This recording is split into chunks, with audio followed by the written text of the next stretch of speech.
Good morning, students. I Savita Saxena, Assistant Professor in KCMT Bareilly.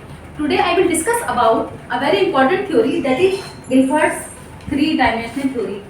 आपको याद होगा last session में हमने बात की थी इंटेलिजेंस क्या है, बुद्धि क्या है, बुद्धि के सिद्धांत के बारे में बात की थी और बात की थी कि इसकी कॉम्प्रिहेंसिव डेफिनेशन किसने दी। हमने गिलफर्ट थ्योरी शुरू की थी, स्टार्ट की थी, लेकिन मैंने कहा था कि लास्ट अगले टर्न पर आपको इसको पूरी तरह से इसको डिस्कस करूंगी। तो आज हम बात करते हैं इंटेलिजेंस की एक बहुत ही महत्वपूर्ण थ्योरी की, that is Guilford's three dimensional theory, जिसको SOI मॉडल या स्ट्रक्चर ऑफ इंटेलेक्ट मॉडल भी कहा जाता है। ये थ्योरी दी थी इन्होंने 1967 में। एक ऐसी थ्योरी, ये बुद्धि की बहुत सारी थ्योरी आई और सबने कहा कि बुद्धि में एक फैक्टर होता है, दो फैक्टर होते हैं, लेकिन एक ऐसी थ्योरी जिन्होंने कहा, गिलफर्ट ने कहा कि बुद्धि में एक या दो फैक्टर नहीं होते हैं, बुद्धि में 150 फैक्टर्स होते हैं। इन्होंने 150 फैक्टर्स की बात की कि 150 फैक्टर्स से मिलकर हमारी बुद्धि बनी होती है। हालांकि जब इन्होंने थ्योरी दी थी तब इन्होंने कहा था कि बुद्धि में 120 फैक्टर्स होते हैं। इसको रिवाइज किया, फिर उन्होंने कहा कि बुद्धि में 150 फैक्टर्स होते हैं और इसको फिर से रिवाइज किया और फिर कहा कि बुद्धि में 180 फैक्टर्स होते हैं। अब हम बात करते हैं इस थ्योरी में क्या कहा इन्होंने कहा कि किसी भी व्यक्ति की बुद्धि में बहुत सारी प्राइमरी मेंटल एबिलिटीज होती हैं, बहुत सारी प्राइमरी मेंटल एबिलिटीज होती हैं। इन्होंने कहा कि ये मेंटल एबिलिटी यानी कि प्राथमिक बौद्धिक योग्यताएं हर एक व्यक्ति में पाई जाती हैं और बहुत सारी होती हैं और हर प्राइमरी मेंटल एबिलिटी अपने आप में स्पेसिफिक होती है, अपने आप में विशिष्ट होती है।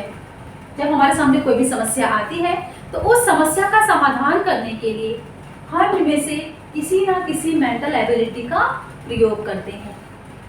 हालांकि इन्होंने कहा कि बहुत सारी होती हैं। उन्होंने इसको सिमिलैरिटीज के आधार पर, समानता के आधार पर इसको 3 पार्ट्स में डिवाइड किया और वो 3 पार्ट्स थे, सबसे पहला कंटेंट,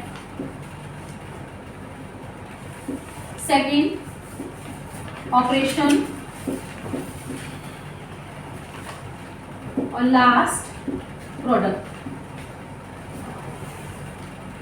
उन्होंने कहा कि जितनी भी मेंटल एबिलिटीज हैं उनको उन्होंने 3 पार्ट्स में डिवाइड कर दिया, सिमिलरिटीज के आधार पर, समानता के आधार पर। First one is content, second operation यानी कि संक्रिया और लास्ट है प्रोडक्ट, दैट इज उत्पाद। उन्होंने कहा कि जब किसी भी व्यक्ति के सामने कोई समस्या आती है तो उस समस्या का वो समस्या किस रूप में आ रही है, उसका फॉर्म क्या है, किस फॉर्म में आपके सामने आती है, दैट इज कंटेंट। उस समस्या का समाधान करने के लिए आप किस तरह से मेंटल प्रोसेसिंग करते हो, आपके दिमाग में क्या चलता है, आप किस तरह से संक्रिया करते हो, दैट इज ऑपरेशन यानी कि संक्रिया। और संक्रिया करने के बाद, मेंटल ऑपरेशंस करने के बाद उसका प्रोडक्ट क्या निकल के आता है, उसका उत्पाद क्या निकल कर आता है, उसका आउटपुट क्या आ रहा है, दैट इज प्रोडक्ट। ये हो गया आपका, एक तरह से देखा जाए तो इनपुट, ये हो गया प्रोसेस और ये हो गया उसका आउटपुट। मतलब समस्या आई, समस्या का फॉर्म क्या है, किस फॉर्म में आ रही है, दैट इज कंटेंट। उस समस्या का समाधान करने के लिए आप किस तरह की मेंटल प्रोसेसिंग कर रहे हो, दैट इज ऑपरेशन, प्रोसेस कह सकते हैं इसको। और वो करने के बाद आपका समाधान क्या निकल रहा है, उस समस्या का आउटपुट क्या आ रहा है, दैट इज प्रोडक्ट। ये 3 पार्ट्स में उन्होंने डिवाइड किया। जैसे कि मैंने लास्ट टर्म में बताया था, जैसे कंप्यूटर होता है और कंप्यूटर पे आप कुछ डालते हो, कोई भी आपने आपके मन में क्वेश्चन उठा, आपने डाल दिया, दैट इज कंटेंट। फिर वो क्या कर रहा है, प्रोसेसिंग कर रहा है कंप्यूटर, है ना, उसका आंसर ढूंढ रहा है, ऑपरेशन, और उसने आउटपुट निकाल के दिया, आपके पास उसका आंसर आ गया, दैट इज प्रोडक्ट। अब इन्होंने इनको भी कुछ पार्ट्स में डिवाइड किया। अब हम उसकी बात करते हैं। देखिए, सबसे पहला है कंटेंट।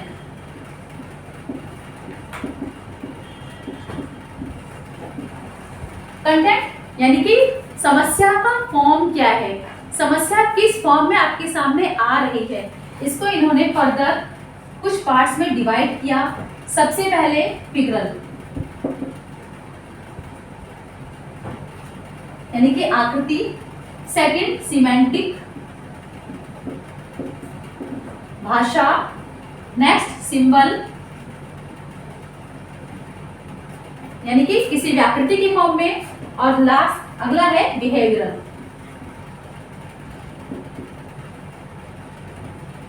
देखिए जब इन्होंने थ्योरी दी थी तो सबसे पहले इन्होंने कंटेंट को यानी कि आपके पास समस्या का किस फॉर्म में आ सकती है, इन्होंने इसको 4 पार्ट्स में डिवाइड किया। सबसे पहले फिगर, यानी कि किसी फिगर के रूप में आपके सामने समस्या आना। इसको जब इन्होंने डिवाइड किया तो इसको दोबारा से इनको 2 पार्ट्स में डिवाइड कर दिया। पहला था विजुअल और दूसरा ऑडिटरी,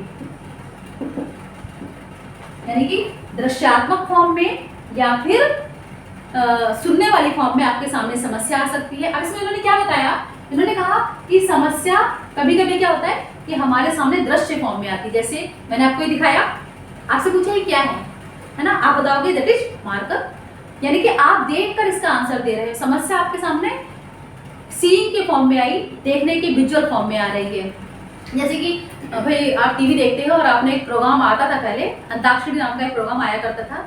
क्या होता था उसमें कि कुछ दृश्य दिखाए जाते थे कि बताओ ये कौन सी मूवी का गाना है ना, ये क्या है, या बच्चों को एप्पल दिखा दिया ये क्या है। जब समस्या विजुअल फॉर्म में आपके सामने आती है that is visual form. Next auditory, auditory का मतलब होता है कि आपको दिख नहीं रहा, आप सिर्फ सुन के आप उसके सामने सुनने वाली फॉर्म में समस्या आती है। जैसे मान लीजिए कि आप कमरे के अंदर पढ़ रहे हो और आपके पड़ोस में कोई बोल रहा है तो आप तो समझ जाओगे अरे ये तो ये वाली मैडम है, ये तो ये वाले सर बोल रहे हैं। सिर्फ आवाज से आप पहचान रहे हो, है ना। अंताक्षरी आती थी, उसमें कुछ गाने सुनाए जाते थे और पूछा जाता था बताइए ये कौन गा रहा है, इसके सिंगर कौन है, दैट इज ऑडिटरी फॉर्म। जब आपके सामने समस्या फिगर फॉर्म में आती है, किसी फिगर के फॉर्म में आती है और रिवाइज होने के बाद इसको फिर बांटा गया 2 भाग में, विजुअल फॉर्म यानी कि दृश्य फॉर्म में that we perceive through seeing, और auditory that we perceive through hearing, जब हम सुनने की फॉर्म में हमारे सामने समस्या आ रही है। नेक्स्ट है सिमेंटिक, सिमेंटिक का मतलब होता है भाषा के फॉर्म में। जब समस्या हमारे सामने किसी भाषा के फॉर्म में आती है, जैसे क्वेश्चन पेपर आपके सामने आता है और वो क्या होते हैं भाषा के फॉर्म में होता है, या फिर हमने आपसे कोई क्वेश्चन पूछा भाषा के फॉर्म में, लैंग्वेज के फॉर्म में, है ना। और भाषा एक बहुत ही महत्वपूर्ण साधन है कम्युनिकेशन का, जिसके द्वारा आप दूसरे के विचारों को समझ सकते हो और अपने विचारों को वहां तक पहुंचा सकते हो। तो सिमेंटिक फॉर्म में भी आपके सामने समस्या आती है, जैसे क्वेश्चन पेपर का एग्जाम्पल ले सकते हैं। नेक्स्ट है सिंबल, सिंबल जब आपके सामने समस्या किसी सिंबल फॉर्म में आती है। जैसे मान लीजिए मैंने ये बनाया, पूछे ये क्या है, आपने बता दिया दैट इज ट्रायंगल, है ना। जैसे कि ट्रैफिक लाइट्स वो सिंबल होते हैं, आप समझ जाते हो रेड लाइट है तो आपको रुकना है, येलो आपको तैयार हो जाना है और ग्रीन आपको चल देना है। जैसे हम एक एग्जाम्पल और लेते हैं यहाँ पर, मे भी आपने केमिस्ट्री पढ़ी हो, हमने लिखा H2SO4 दैट इज सिंबल, हमने आपने बता दिया that is sulphuric acid. HCl लिखा HCl that is hydrochloric acid. यानी कि सिंबल के फॉर्म में जब आपके सामने समस्या आती है, आपसे क्वेश्चन पूछा जाता है, that is the form of symbol. Behavioural form that is most important form. Behavioural का मतलब होता है व्यवहारात्मक, है ना। समस्या आपके सामने व्यवहार के फॉर्म में भी आती है। जैसे मे बी आपको अपना असाइनमेंट चेक कराना है, किसी मैडम के पास जाना है, आप स्टाफ रूम तक गए, आपने देखा मैडम आप बहुत गुस्से में बैठी हैं ना, मैम को गुस्सा आ रहा है, मैम हो सकता है घर से लड़के आई हैं या कोई भी प्रॉब्लम हो, ठीक, और आप वापस लौट आते हो, आज तो मैम बहुत गुस्से में हैं, आज मैं अपनी कॉपी चेक नहीं कराऊंगी या नहीं कराऊंगा। तो फॉर्म ऑफ बिहेवियर, है ना। किसी के व्यवहार को देखकर भी आप उसको जज कर लेते हो, है ना। व्यवहार के रूप में भी समस्या आपके सामने आती है। तो कंटेंट का मतलब होता है आपके सामने समस्या का फॉर्म क्या है, किस फॉर्म में समस्या आपके सामने आ रही है, मे बी विजुअल फॉर्म में आ रही है, मे बी ऑडिटरी फॉर्म में आ रही है, मे बी सिमेंटिक, सिंबॉलिक या फिर बिहेवियरल। इनमें से किसी भी फॉर्म में आपके सामने समस्या आ सकती है। तो कितने हो गए, 1 2 3 4 5, कितने हो गए कंटेंट में, 5 पार्ट्स में। जब पहले इसको डिवाइड नहीं किया था विजुअल और ऑडिटरी में, तब कितने दिए, 1 2 3 4, फिगरल, सिमेंटिक, सिंबल और बिहेवियरल, पहले 4 फॉर्म थे। और जब इसको रिवाइज किया गया तब इसको 5 भागों में बांट दिया गया, दैट इज कंटेंट। अब हम बात करते हैं ऑपरेशन की।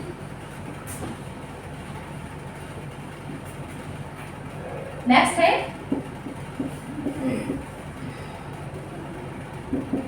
ऑपरेशन यानी कि संक्रिया। अब समस्या आपके सामने आ गई, समस्या आपके सामने किसी भी फॉर्म में आ रही है, मे बी फिगर, किसी फिगर के रूप में आ रही है, किसी सिंबल के फॉर्म में आ रही है, सिमेंटिक फॉर्म में आ रही है, बिहेवियर किसी भी फॉर्म में समस्या आपके सामने आ गई। अब आप क्या करते हो, उस समस्या का समाधान करने की कोशिश करते हो, है ना। और समस्या का समाधान करने के लिए आप मेंटल प्रोसेसिंग करते हो, अपने मन में सोचते हो, समझते हो, उसको कुछ काम करते हो। इसको भी इन्होंने फर्दर कुछ पार्ट्स में, 5 पार्ट्स में डिवाइड किया। पहला है कॉग्निशन, नेक्स्ट मेमोरी, अभी हम इसको समझाते हैं। थर्ड डाइवर्जेंट थिंकिंग,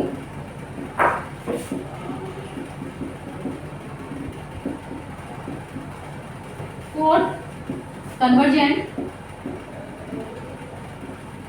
थिंकिंग और लास्ट इवैल्यूएशन। देखिए समस्या आपके सामने आ गई, किसी भी फॉर्म में आ रही है। अब उस समस्या का समाधान करने के लिए हम इन प्रोसेस से होकर गुजरते हैं, इसमें से किसी का भी यूज करते हैं।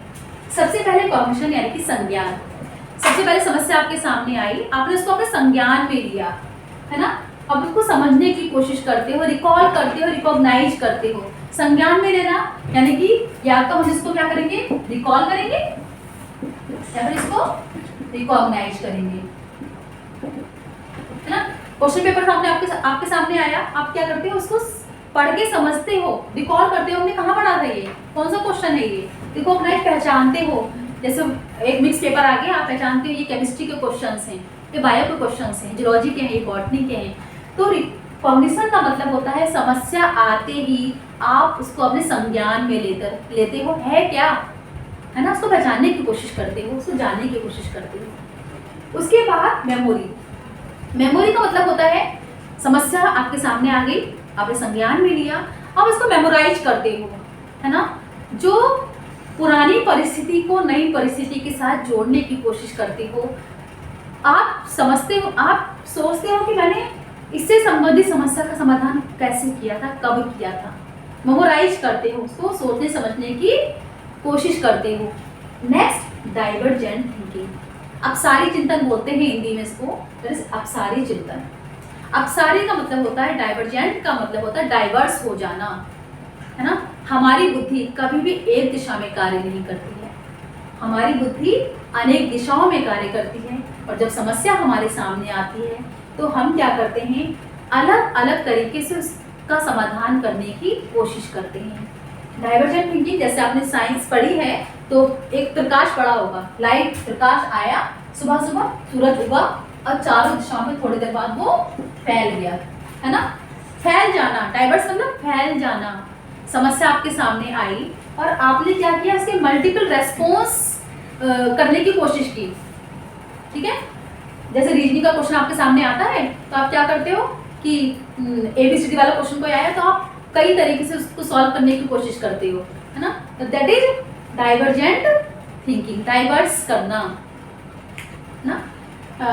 जब हम अपने किसी भी समस्या का मल्टीपल रेस्पॉन्स देते हैं, मल्टीपल कोशिश करते हैं, बहुत सारी कोशिश करते हैं कि किस तरीके से हमारी समस्या का समाधान होगा। जैसे आप जब घर से कॉलेज चलते हो तो उस कॉलेज में आने का सिर्फ एक रास्ता नहीं होता है, कॉलेज आने के बहुत रास्ते होते हैं। मे बी आप बेलापीर से आ रहे हो, मे बी आप सैटेलाइट से आ रहे हो, मे आप रिठौरा से आ रहे हो, बहुत सारे रास्ते हैं। मतलब कई दिशाओं में कार्य करना, कई तरीके से सोचना किसी भी समस्या के बारे में, दैट इज डाइवर्जेंट थिंकिंग, ठीक। अब है कन्वर्जेंट, यानी कि ये था अपसारी, ये हो गया अभिसारी। एक तरफ, जैसे मैंने आपको एग्जाम्पल बताया, सुबह सूरज निकलता है तो रोशनी फैलाता है, चारों तरफ फैल जाता है, दैट इज डाइवर्जेंट। और शाम होता है, शाम होती है तब दोबारा से वो एक जगह पर इकट्ठा हो जाता है ना, अंधेरा हो जाता है, एक तरफ आ गया, दैट इज कन्वर्जेंट। आपने समस्या आपके सामने, और ये दोनों आपस में जुड़े हुए हैं, अलग नहीं है, है ना। ऐसा कभी नहीं होता कि आपने बहुत सारे क्वेश्चन सोचे और किसी एक नतीजे पर ना पहुंचे हो, आप एक नतीजे पर पहुंचते हो। तो कन्वर्जेंट का मतलब होता है अभिसारी, यानी कि समस्या के बारे में आपने चिंतन किया, आपने सोचा समझा, आपने कोशिश की और कोशिश करने के बाद आप किसी एक पर्टिकुलर नतीजे पर, रिजल्ट पर पहुंच गए, दैट इज कन्वर्जेंट। एक आपको एक उसका समाधान मिल गया। फिर समस्या आई, सबसे पहले आपने संज्ञान में लिया, उसको मेमोराइज किया, पुरानी चीज़ों से जोड़ने की कोशिश की, उसके मल्टीपल रेस्पॉन्सेज आपने सोचे, ऐसे हो सकता है, ऐसे हो सकता है, ऐसे हो सकता है।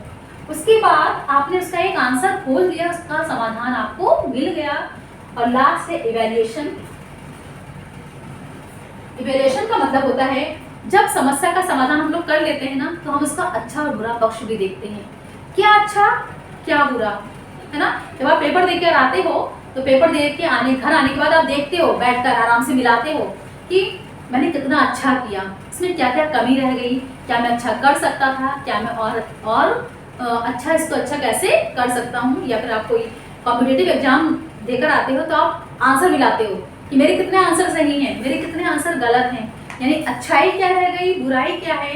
इवेल्युएट करना, इवेल्यूशन करना, मूल्यांकन करना किसी भी समस्या के समाधान का, दैट इज इवैल्यूएशन। ठीक है, तो पहले कंटेंट यानी कि समस्या आपके सामने किस फॉर्म में आ रही है ना, उस समस्या का समाधान करने के लिए आप किस तरह के मेंटल प्रोसेसिंग कर रहे हो। आप cognition, memory, divergent thinking, convergent thinking और इवैल्यूएशन, दैट इज ऑपरेशन। और ये कितने हो गए, 1 2 3 4 एंड 5, यानी कि ऑपरेशन में कितने होंगे, 5 पार्ट्स। नेक्स्ट है प्रोडक्ट। अब तीसरा है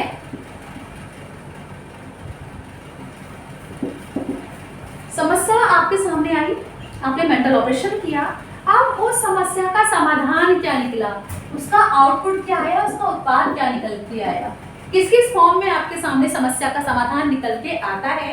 और इसको इन्होंने कुछ पार्ट्स में डिवाइड किया। First one is unit, second class, third relation, fourth system, 5 unit, class, relation, system, transformation, और लास्ट इम्प्लीकेशन। देखिए, जब समस्या आपके सामने समाधान निकल कर आता है तो वो इन फॉर्म में आ सकता है। पहला है यूनिट। यूनिट मतलब किसी एक पूर्ण इकाई के रूप में आपके सामने समस्या का समाधान निकल कर आया। जैसे मे बी आपसे क्वेश्चन पूछा गया 4 + 5 क्या होता है, 4 + 5 में कितना आंसर आया, आपने कहा 9, है ना। 9 अपने आप में क्या है, पूर्ण संख्या है, एक इकाई के रूप में है, दैट इज यूनिट। आपसे पूछा भारत की राजधानी क्या है, आपने क्या कहा, दिल्ली। एक शब्द में, एक यूनिट, एक पूरे स्ट्रक्चर के रूप में, एक यूनिट के रूप में जब आंसर आता है, दैट इज कॉल्ड यूनिट। ठीक है, एक आंसर, एक यूनिट के रूप में आंसर। आप किस कॉलेज में पढ़ते हो, हम केसीएमटी में पढ़ते हैं। आप कहाँ रहते हो, बरेली में रहते हैं। Unit, class. जब वो समस्या आपके सामने इस फॉर्म में हो कि आपको उसे कैटेगराइज करना है, आपको उसको अलग अलग करना है विशेषताओं के आधार पर, दैट इज क्लास। जैसे मे बी आपने पढ़ा होगा मैटर क्या होता है, मैं एग्जाम्पल लेके चल रही हूँ यहाँ पर, दैट इज मैटर। मैटर क्या है, मैटर क्या है, यूनिट। ठीक, अब मैटर के भी 3 पार्ट्स हमने पढ़े हैं, सॉलिड, लिक्विड और गैस। ठीक है, ये 3 पार्ट्स आपने पढ़े हैं। अब हमने इसके कुछ एग्जाम्पल लिख दिए मिले जुले फॉर्म में, आपने इसके एग्जाम्पल लिखे और बच्चों से कहा कि आपको इसको अलग अलग कैटेगराइज करना है, दैट इज क्लास। कैटेगराइज करना, जब समस्या आपके सामने इस फॉर्म में हो कि आपको उसको कैटेगराइज करना है अलग अलग फॉर्म में, दैट इज कॉल्ड क्लास। जैसे ऑड नंबर और इवन नंबर मिला के लिख दिए और आपको उसको अलग अलग करना हो, क्लास के फॉर्म। रिलेशन क्या होता है, संबंध। कभी कभी समस्या हमारे सामने इस फॉर्म में आती है कि हमको उसका रिलेशन बताना होता है। जैसे मान लीजिए हमने लिखा 6 और 9, क्या रिलेशन है इसमें, ठीक है। आप बता पाओगे कि 6 9 बड़ा है 6 से, है ना। ये हमने लिख दिया 2 और 4, 2 मल्टीपल है 4 का, है ना। इनमें रिलेशन बताना, किन्हीं में दो चीजों का रिलेशन बताना। सॉलिड गैस क्या रिलेशन है कि एक लिक्विड फॉर्म में होता है और एक गैसीय फॉर्म में होता है। अगर समस्या इस फॉर्म में है कि आपको उसका रिलेशन बताना है, आपस में रिलेशन क्या है, तब वो होता है रिलेशन। सिस्टम का मतलब होता है एक पूरा सिस्टम। जब समस्या इस फॉर्म में है कि आपको एक पूरा सिस्टमेटिक तरीके से चीज बतानी है, एक पूरा सिस्टम तैयार करना है।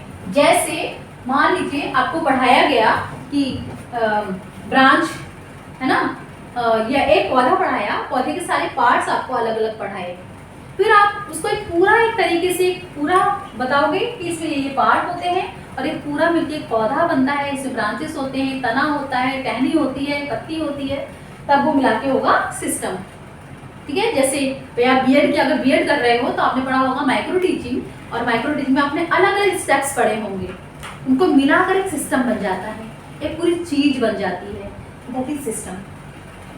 ट्रांसफॉर्मेशन का मतलब होता है रूपांतरण। कभी कभी समस्या हमारे सामने इस फॉर्म में आती है कि आपको उसका रूपांतरण बताना होता है, ट्रांसफॉर्म करना होता है। जैसे ऋतुएं कैसे परिवर्तन होती हैं, ऋतु कैसे बदलती हैं, है ना। सब जो चीजें हैं उनका फॉर्म कैसे बदलता है, तो कैसे चेंज होती हैं। भाई कपूर को जलाया तो कैसे सीधे गैस में बदल गया। तो जब आप रूपांतरण की बात करते हैं तब वहां पर होता है ट्रांसफॉर्मेशन, यानी कि चीजों में कैसे परिवर्तन होता है, ऋतुओं में कैसे परिवर्तन होता है, दैट इज ट्रांसफॉर्मेशन, रूपांतरण। कभी कभी समस्या इस फॉर्म में होती है कि आपको उसका एम्पलीफाई बताना पड़ता है, उसका एप्लीकेशन बताना पड़ता है। जैसे आपने कोई भी कुछ भी पढ़ा और पढ़ने के बाद आपको बताया कि बताओ इसका एप्लीकेशन क्या होगा। जैसे आप मान लीजिए आप यही पढ़ रहे हो, एक थ्योरी पढ़ रहे हो, इसका एप्लीकेशन आपको बताना है कि एजुकेशन में आप उसको कैसे प्रयोग करोगे, दैट इज एप्लीकेशन, है ना। ये आपने लोहा ले लिया कि लोहे का एप्लीकेशन क्या है, किसी भी चीज का एप्लीकेशन कैसे उसका अपने वास्तविक जीवन में आप प्रयोग कर पा रहे हो, दैट इज एप्लीकेशन। तो जो आउटपुट निकल के आता है वो किस 6 में से किसी भी रूप में निकल कर आ सकता है। Unit, class, relation, system, transformation और इम्प्लीकेशन। कितने हो गए? 6। तो सबसे पहले समस्या आई कंटेंट, समस्या पे आपने मेंटल प्रोसेसिंग की, ऑपरेशन, और उसके बाद आपका आउटपुट निकल के आ रहा है, दैट इज प्रोडक्ट या फिर उत्पाद। अब मैंने आपको बताया था कि जब ये थ्योरी दी थी इन्होंने, तो उन्होंने कहा था कि बुद्धि में 120 फैक्टर्स होते हैं। फिर उन्होंने इसको रिवाइज किया 150 फैक्टर्स होते हैं, और फिर से इसको रिवाइज किया उन्होंने 180 फैक्टर्स होते हैं। कैसे होते हैं देखिए। सबसे पहले हमने बात की थी कंटेंट की, पहले कंटेंट की, फिर ऑपरेशन की और फिर प्रोडक्ट की।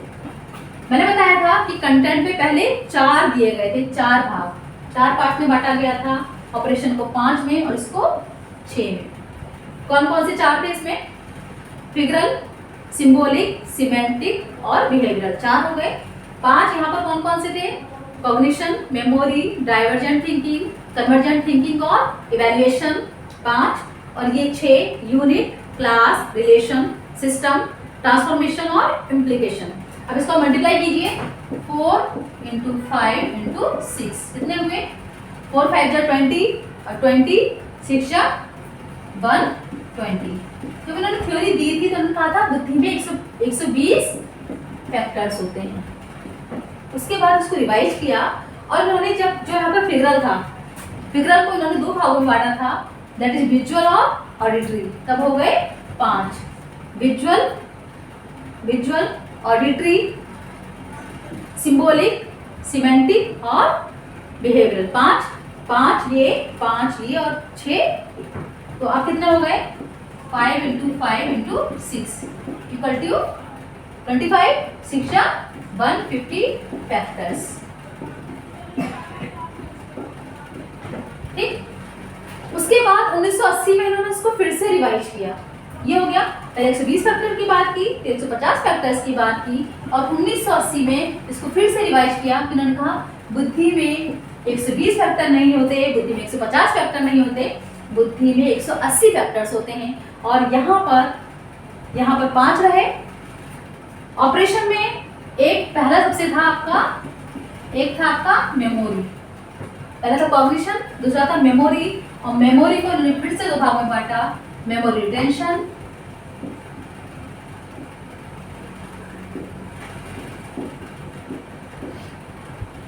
और मेमोरी रिकॉर्डिंग। ठीक, इसको फिर से दो भागों में बांटा, मेमोरी रिटेंशन और मेमोरी रिकॉर्डिंग। रिटेंशन क्या होता है? The ability to encode information, information को एनकोड करना, उसको समझना। और रिकॉर्डिंग का मतलब होता है the ability to recall and recognise the information, किसी भी समस्या को समझना, उसको रिकॉल करना, उसको रिकॉग्नाइज करना। अब कितने हो गए ये? 1 2, पहले 5 थे, अब कितने हो गए? 6। ऑपरेशन कितने हो गए? इसमें 6 पार्ट्स। और अगर हम इसको मल्टीप्लाई कर लें 5 × 6 × 6 कितने हो गए? 5 6 30 और 36 180 फैक्टर्स। अब उन्होंने कहा अब बुद्धि में 180 फैक्टर्स होते हैं। पहले 120 फैक्टर की बात की, फिर 150 फैक्टर्स की बात की, और उन्होंने कहा बुद्धि में 180 फैक्टर्स होते हैं। तो ये थ्योरी थी। अब हम बात करेंगे छोटे से इसका आप शैक्षिक निहितार्थ क्या है, आप शिक्षा में इसका प्रयोग कैसे करोगे। सबसे पहली चीज, ये एक सिस्टमेटिक थ्योरी है, यानी कि शिक्षा में आने वाली समस्याओं का समाधान करती है। दूसरा, सेकंड, जो इंडिविजुअल डिफरेंसेस होते हैं, है ना, उसकी समस्याओं का समाधान भी करती है। थर्ड, सबसे अधिक थ्योरी देने, सबसे अधिक फैक्टर्स बताने वाली एकमात्र थ्योरी है, एकमात्र थ्योरी जो कहती है कि बुद्धि में एक फैक्टर नहीं होता, 2 फैक्टर नहीं होते, बुद्धि में 180 फैक्टर्स होते हैं। साथ ही उन्होंने ये भी बताया कि बुद्धि फिक्स नहीं होती, बुद्धि फिक्स नहीं होती, बुद्धि एक्वायर्ड की जाती है। आप चीजों को समझ सकते हो, है ना, फिक्स नहीं होती, बुद्धि को एक्वायर्ड करते हैं, बुद्धि को अर्जित किया जाता है। तो कुछ एजुकेशन इम्प्लीकेशन है कि शिक्षा में किस तरह से इस थ्योरी का प्रयोग किया जाए। और इसमें जो क्वेश्चन आते हैं वो सिंपली एक क्वेश्चन बहुत ज़्यादा आता है कि गिलफर्ड ने कितने फैक्टर्स की बात की है। अगर चारों ऑप्शन आते हैं 120, 150 और 180, तब आप 180 पे टिक लगाएंगे। और अगर इनमें से कोई एक आता है तो जो भी एक आता है 120, 150 या 180, आप किसी एक पर भी टिक लगाएंगे। तो इस तरह का क्वेश्चन इसमें से बनता है। बाकी इसमें से जो 3 टाइप्स थे उनके अंदर से भी क्वेश्चंस आते हैं, तो आप इसको, आई थिंक मुझे लग रहा है कि आपको समझ में आ गई होगी। Thank you so much.